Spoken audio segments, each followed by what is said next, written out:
Have you ever stopped to think about what it takes to keep water flowing to millions of homes in our cities, which just keep getting bigger and bigger?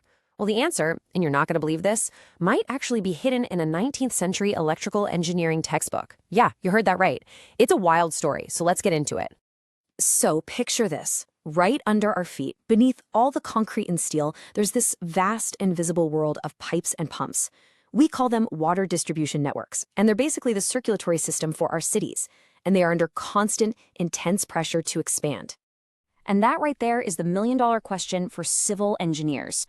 I mean, every time a new neighborhood pops up, you have to plug it into this already ridiculously complex grid. If you get it wrong, you could mess up the water supply for thousands of people. So how on earth do you plan for that?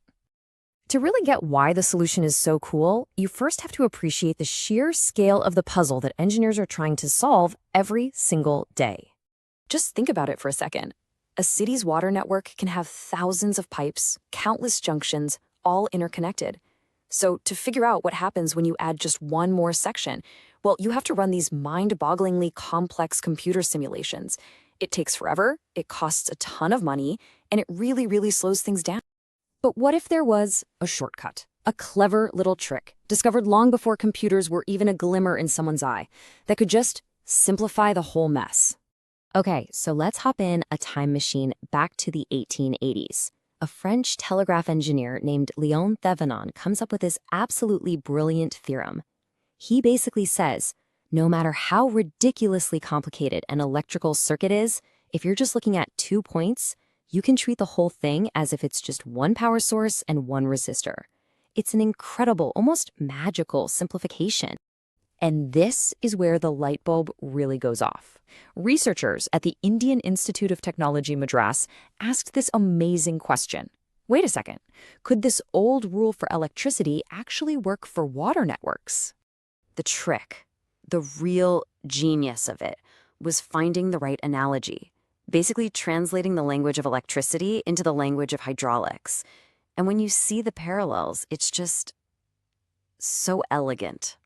The analogy is almost spookily direct. Electrical voltage is like water pressure, what engineers call the piezometric head.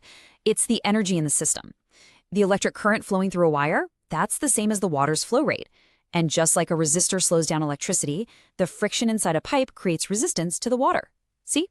It just fits. So before this idea, an engineer who wanted to connect a new neighborhood had to simulate the entire existing network. Every single pipe, pump, and reservoir. It was a total headache. But now, after you apply the theorem, that whole massive network can be mathematically replaced with just one equivalent water source and one single equivalent pipe. All of a sudden, this monstrously complex problem becomes dramatically simpler. And the researchers laid it out in a pretty straightforward 4-step process. First, you check out the main system to see what its limits are. Then, you linearize the really complex hydraulic equations, which is just a fancy way of saying you simplify them to work for a typical situation. From there, you calculate the simplified pressure and resistance, and finally, bam! You replace that big, ugly network with your new, simple model. And the result of all this work? Simulations run twice as fast. That is a huge deal. It means engineers can test more designs, they can respond to changes way quicker, and they can build much more efficient and reliable water systems. But the story? Oh, it doesn't end there.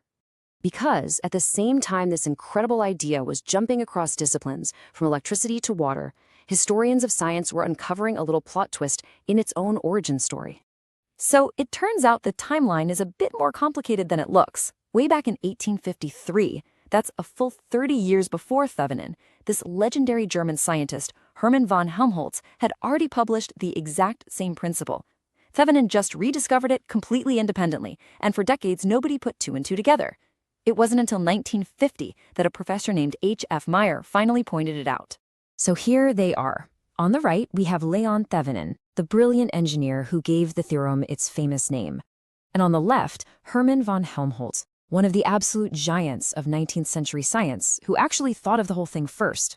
So the crucial point here is that this incredibly powerful tool, this idea of simplification, wasn't just the work of one person. It was an idea so fundamental, so powerful, that it was actually discovered twice. And this is the quote from that very letter by Professor Meyer that corrected the historical record. I love how understated he is. He just notes how interesting it was that the idea was considered new 3 decades after Helmholtz first laid it all out.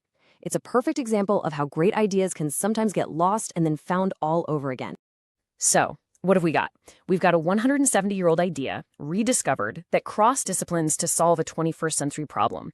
All of which brings us to the big question: why does any of this matter to us right now? Well, it means our cities can grow smarter. Instead of spending weeks on simulations, engineers can test new designs in half the time. This frees them up to build more efficient, more resilient water systems that can actually keep up with urban growth. It saves a lot of money, yes, but more importantly, it helps make sure the water keeps flowing reliably, even as our cities get bigger and bigger. And it really just leaves you with this fascinating question, doesn't it? This story shows how a brilliant idea from one field can unlock a huge problem in a completely different one, even over a century later. It makes you wonder, what other incredible, forgotten ideas are just sitting on a library shelf somewhere, waiting for the right person to connect them to the challenges of tomorrow?